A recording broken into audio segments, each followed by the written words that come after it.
Bugün bizim yeganə xanımızın, bizim əzizimizin ad günüdür. 18 yaşı yerimizə təqdim olub. Gülü burnunda. Gülü burnundadır. Təbriklər. Sağ olun, sağ olun, çok sağ olun. 100 yaşı yeganə. Sağlıklı ömür arzulayırıq.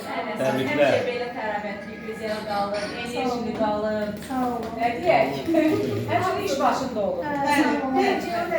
Təbrik edirəm səni. Sən tanımalı, çox sağ ol. Həmişə də yanınızda ol. İndiki bura. Ulan ne güzel. Əla, çok yaxşı gəlmişsiniz. Kaç saat? Kaç. Aha.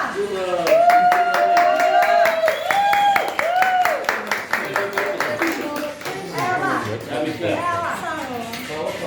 Yaxşı ki varsınız. Əla. Əla. O keçir, kitabı Ha, yerində. bundan sonraki O keçir, bütün kitabı günlerimiz şir olsun.